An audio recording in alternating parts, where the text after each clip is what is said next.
Hello. Something that's incredibly important, and it has to do with lighting. Like I said, everybody should have a speed light, preferably two speed lights and a radio trigger. Even better still, two speed lights and a studio strobe. However, depends on whether you're a hobbyist or not, how far you want to take it.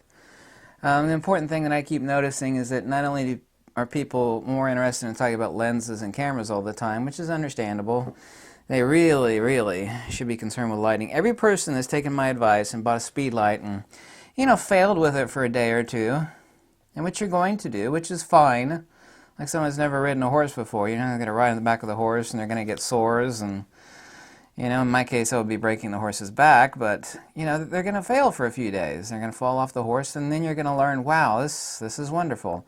I'm not a horse rider. I just kind of use that weird analogy there. When it comes to lighting, I see a lot of people that they've got the lighting, whether that be LED lighting, I absolutely hate because it's, other than for 10 feet or less or for video, LED lighting absolutely sucks. You can't get good sensor saturation out of it. You can't get subject isolation out of it. It's just ambient lighting. There's a huge difference between even if it's the cheapest Chinese junk imaginable, a huge difference between this, something with a xenon tube in it, whether that be a speed light or a studio strobe, and continuous ambient lighting. LED lighting sucks. The second major issue is that people will drop the light and they'll get a perfect exposure. Like, look at that, I'm using lighting. Well, isn't that wonderful? I call it light barf. I've actually been calling it that for a long time. Light barf, bleh. Great, everything's evenly illuminated. There's no definition to anything. There's no control. I mean, when it comes to like product photography, that's insanely important that you have serious lighting control. And you also start layering the lighting. I use straws, or here's another example. These speedlight grids, even this is too much. As much confinement as you get with the lighting with this, which is basically for portraiture and some other things at 20 yards or less. The type of narrow confinement I get on an 8-degree grid like this over the front of a speedlight is still not narrow enough. I mean, I'll use fiber optic lighting, my own little invention over here. Although I've been using fiber optic lighting before that, I've been using it for ages. I actually build my own fiber optic lighting rigs. I use straws. I use fiber optics inside of 4 straws that are taped together to get really, really focused confinement of the light. People just want to drop light on everything. Let's just talk about art and how that applies to photography, since photography is art. Like additive and subtractive art, however, in this case we're talking about additive and subtractive lighting. I mean, you could drop a lot of lighting on something and get perfect exposure, and then the subject melds into the background. Everything is just flat and blah, even if you're using the best camera and the best lens in the world. It's like, wow, everything's perfectly saturated, the great tonality, perfect illumination. It's perfect, but I mean perfect relative to what? There's no definition or character to given to anything.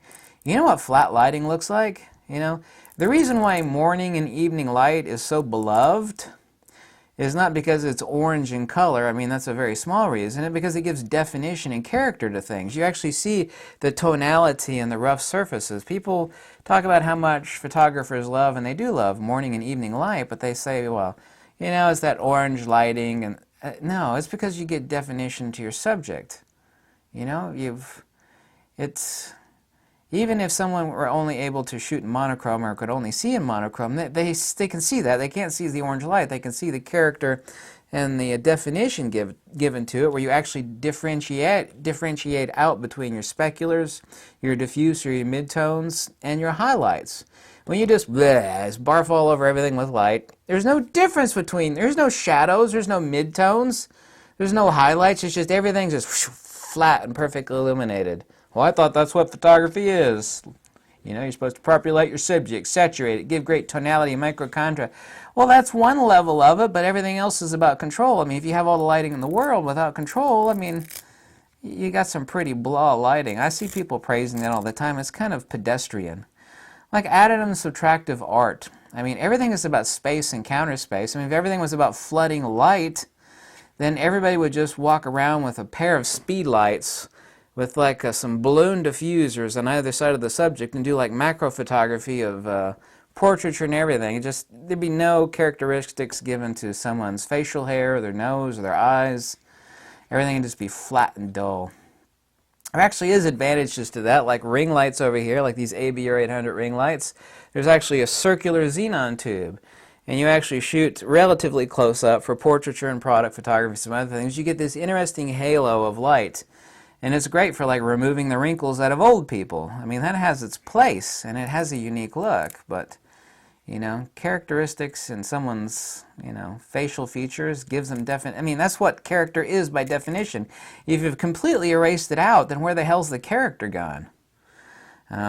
This is when you need to know when to add character and when to remove it. If you got an old wrinkled face and you want to remove the lines, it means someone's paying you not to accentuate the wrinkles; they're paying you to remove them. In the case of a paying client, where the decision for the final product is not your choice, you give the person what they want. They don't want their wrinkles accentuated. It might give more character to their face, but character is also a word for old. Like, for example, painting. Painting is additive. You take a blank canvas and you add to it. Sculpture is subtractive. You got a block of marble and you chip away at it until you actually have the final value. I mean, when it comes to lighting, you actually have to think in terms of space and counter space.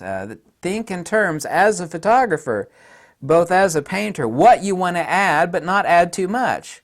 Also subtract away from it. Of course, when you subtract away from it, the subtractive illumination to whatever it is you're shooting, I mean, that occurs both in camera and in Capture One or Lightroom or whatever post-production software that you use. I mean, all that's incredibly important. Just simply barfing on it with a lot of light for perfect exposure, you know, those photographs don't register high in people's, displacement quotient. And the displacement quotient is how much it moves you. Either picture draws you in or it repels you away, like gruesome war photography, or it stops you in your place. So the displacement quotient, someone once called it, is low. It's like, that's a perfect picture. It's a technical picture. It's perfectly illuminated, but there's no character in it. Doesn't move anybody. Someone will go, look at that picture. What do you think of that picture? Isn't that nice? It's a nice picture. The photographer is both. You actually have to both be additive and subtractive when it comes to the lighting and know where the hell to put it in and where the hell to take it away from. Shallow depth of field subtracts. Flash photography adds. The photographer always chooses, both when he chooses to either be additive or subtractive in the lighting, either in camera or in post-production, but also the aperture and the shutter, and likewise both are additive and subtractive when it comes to exposure. But you need to make the final decision in computer, but I mean, you have to sculpt the light at the time you're taking the shot. You can't sculpt lighting. Well, you can to a certain degree, but not really. Once you've sculpted the lighting, you can't add details that were never captured in the raw file to begin with. Obviously so. You could pull the shadows out, but you know, if they're too horribly underexposed, I don't care what the dynamic range of your camera is or how ISO-less it is, there's nothing to pull out that was never captured to begin with. Subject isolation is captive and subtractive, or of the surroundings, but additive to the subject. So you also need to subtract the light from the input, but adding it to the subject only via flash or reflector, whatever sort of lighting tool is appropriate to the situation. So when you choose to remove that from the image, it's often more important than adding information to the image. When you add too much, I mean, it's 99 times out of 100 it got less character than it does when you take stuff away from it. That is, assuming the composition, of course, is good and the subject matter of the photo is good. So the mind and the soul, and this is important because photography is an art form. The mind and the soul are not moved off of detail in an image. How sharp is it? How sharp is it? You know, you need to think about that, because I need to say that again because it's so damn important, and no one talks about that. The mind and the soul, which of course is the determinant factor of whether a photograph is just like the epic awesome that's going to win awards or just another boring goddamn picture. The mind and the soul are not moved off of detail in the image. You know, this is why some of the most powerful photographs in the world, at least to me and also to you, are some of these old images that are grainy as hell and they're about as sharp as cotton wool. You ever heard that saying? It's a southern saying, sharp as cotton wool, which means it ain't sharp at all. So the images that are most striking to me are not sharp at all. They're grainy and they're blurry and sometimes they're slightly out of focus. The mind and the soul, when it comes to photographic excellence, has nothing to do with sharpness. That's not to say that if you take an excellent photograph and, the point of focus is out of focus, that it's a wonderful image.